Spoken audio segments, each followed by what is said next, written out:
Christine here with the Co-Living Code weekly show where I interview experts and industry leaders in the co-living movement. And I am going to start doing something a little different, and that is I will be reading the bios for each of our guests first, because we also, on our podcast, a lot of people are driving, so they're unable to read the bios. And then on YouTube, I know sometimes you guys don't think to scroll down and see it in the description. So each guest, I will actually introduce them with their bio, and then me and Adam are going to launch right into it. So I'm very excited to bring him on. So Adam is a global entrepreneur, community leader, and avid backpacker with dynamic international experience in hospitality services and tourism. He graduated in 2011 from Arizona State University with a degree in international business management and entrepreneurship. And through his experiences living and studying in Argentina, Peru, and Mexico, he chose to focus on developing high-impact social businesses in Brazil and Latin America that provide long-term infrastructure, education, and entrepreneurial opportunity to developing economies and communities. And over the last 4 years, Adam has called Rio de Janeiro home, where he founded what is now ranked the 12th best bed and breakfast in Rio de Janeiro and the Rio Palazzo. In 2014, he launched the Favela Experience. We're gonna go into what that favela means. I actually looked it up and I had no idea what that word means. So we're really gonna dive deep into that. The hostel, and which later then became NovaEra Coliving, in which we'll have the link for the website also in the bio. NovaEra seeks to cultivate one-of-a-kind immersive cultural travel experiences for digital nomads, where they can thrive both their personal and professional journey. And presently, by way of the Favela Experience, a social impact tourism company and incubator and accelerator of impact entrepreneurship ecosystems. Adam's working really hard to weave these diverse interests, experiences, and skills together at the intersection of immersive learning and creative community building into a platform for social impact in Rio's favela communities. Favela is slum communities, which, you know what, Adam, let's just dive right into that. If you want to explain. And again, I had no idea that's what the word meant. So that's the part of Brazil. So you're technically in one of their slum communities? Correct, yeah. So I live in a community, it's called Vidigal. And a favela, generally speaking, is unregulated territory of land that has been occupied generally illegally over a long period of time, generally by Afro-Brazilian communities and Northeastern Brazilians who came to Rio looking for opportunity. And so now in Rio, you have 1 in 3 people actually living in these communities, which is about 3 million people. And in Brazil in total, if you were to bring together the total population of people living in favelas, it would actually be the 9th largest city in Brazil, a country of almost 200 million people. So it's a pretty significant piece of the country. And yeah, like you said, favela is essentially a word for slum, but of course there's a lot more behind that than the word implies. Nice. And then, so what made you, it sounds like that you have a passion for, social entrepreneurship, global impact. So maybe dive into, is that when you were studying, in Arizona, did you decide, okay, this is what I want to do? I want to help these communities? No, so essentially what happened was my 3rd year of college, I decided to study abroad, and I went to Argentina and Peru, and then backpacked through Bolivia and Chile afterwards. And I had such an incredible experience in Latin America. I just fell in love with its people and its beauty and its food and its culture. And so after I graduated school in entrepreneurship, I really wanted to look at ways that I could explore those opportunities further. So I started to analyze different countries throughout Latin America. And at the time, Brazil was the 5th largest growing economy in the world. It had the Olympics and the World Cup, all these major mega events coming. And it seemed like a place of a lot of opportunity and had the kind of elements that I look for in a place to live. So I sold all of my stuff and packed up my bags and bought a one-way ticket to Rio after graduating from college. And from that point on, I kind of just started figuring it out, learning Portuguese, understanding the business ecosystem. And over a very short period of time, I was told by local people from Rio that there's only one true rule to living in Rio, and that's that you can't go to the favelas. You just stay away from there and you'll be fine. And so I didn't really necessarily understand why that was. And I wanted to figure out for myself if that was the reality.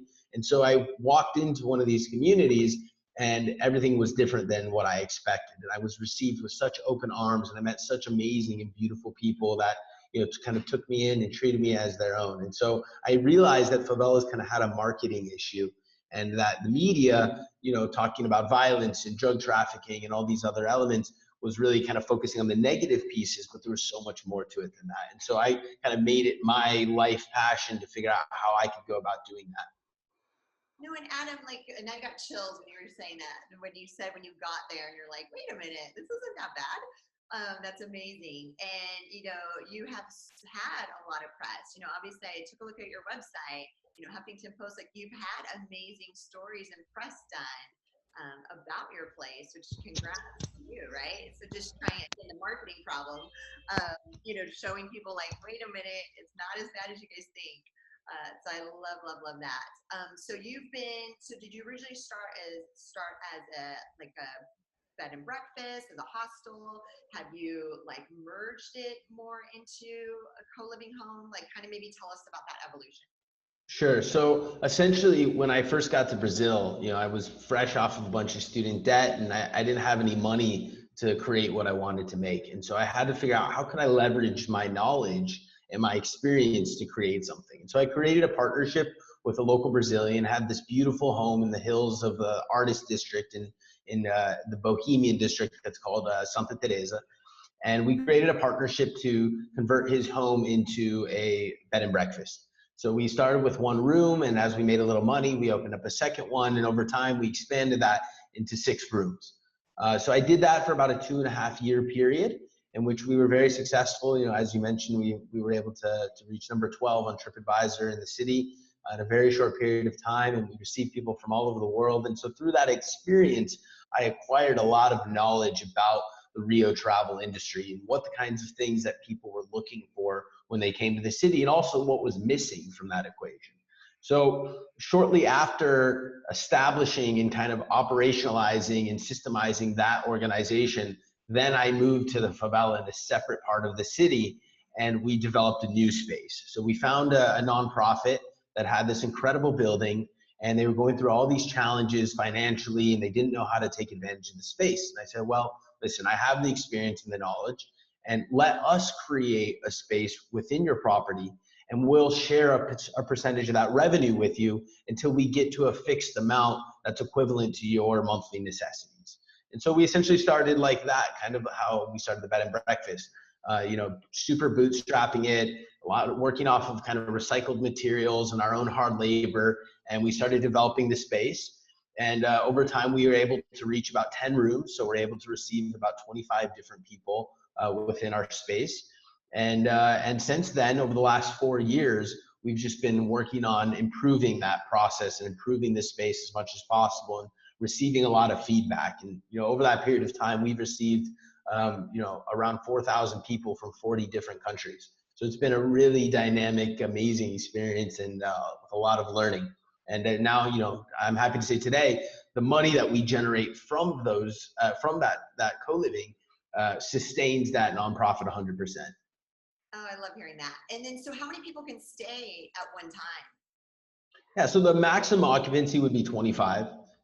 We have a mix, so it's kind of a hybrid hostel co-living type element. We have rooms that are shared rooms that fit 4 people, and we have private suites with king size bed and ocean views and air conditioning as well. So we can kind of attend the different styles of travelers that come.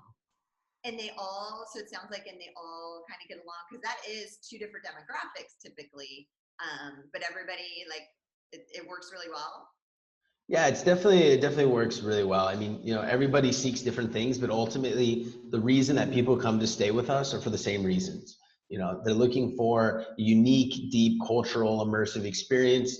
They want to be able to save some money, so they can stay here for a fourth of the cost it would be to live in the United States or Europe.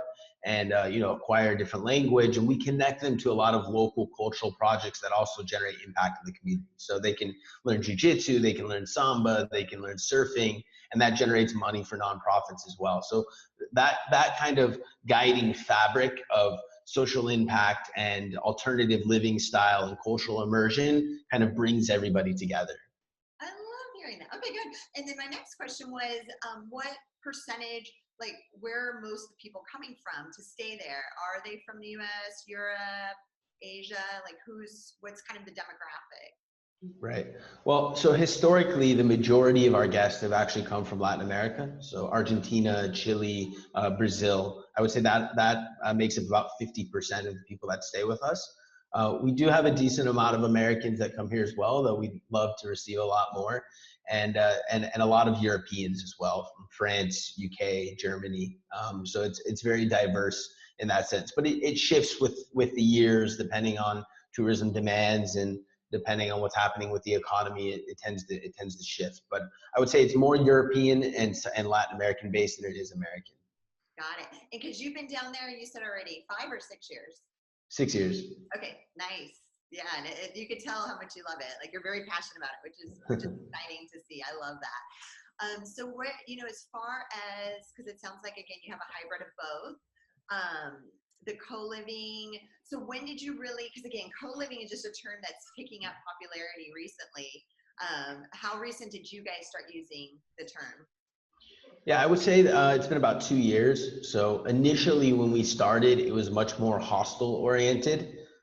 So a lot of the guests that we received stayed for 1 to 3 days. They were looking for a budget option, a place where they could save a little bit of money. And after the Olympics, the tourism demand in the city basically evaporated. And we found ourselves in a situation where we had to reconstruct our identity. And so when I looked around the world at some of the different companies and organizations that were kind of leading in terms of creativity and how we utilize space, I discovered co-living. And so I said, I think this is an area that we can really thrive in, and we can offer something that's really different, really dynamic, and can attract digital nomads to come here and have a unique experience. And so we started shifting our marketing approach. We started creating different rules and systems internally that would facilitate people to stay here on a longer term basis. So now, the average person stays, I would say, around 3 months, but we have people that have stayed here a year. We have some people have been here for 4 years. So it really changes, but yeah, it's definitely been an evolutionary process. And do you guys have a minimum for stays, like minimum night? No, we don't have a minimum. One night would be the minimum. If we have the space available and somebody wants to just drop in and check out what we're doing, and then we'd love to have them. Ultimately, we really enjoy when people come to stay for a longer period of time. I think it adds a lot more value to the collective experience when people can spend every day together, really get to know each other, and move in with the ups and downs of life in a collective space. I think that's where the essence of co-living is. But we're not against receiving people for short-term stays as well. And then what's your favorite part about running your location there? Well, I would say there's 2 pieces. One is, when you run an international co-living space like we have, and you live there, I also live here as well. It's like traveling the world without going anywhere, right? So, we're receiving people all the time from so many different places. It's very common that, around our breakfast table, you have people speaking 5, 7 different languages. So that dynamic experience and just learning about different cultures and different history and languages is super enriching. I'd say the second element is connecting those people to the locals in the community. So as someone who lives here on a full-time basis and really knows the people from the favela, it's amazing to see how people who don't speak the same language or have very little in common can connect in such beautiful ways. And so, giving people those immersive, incredible experiences that also generate positive impact for the local community is amazing. And do you guys have organized local, where you go out and impact the local community in a positive way? Do you guys host any organized events to do that?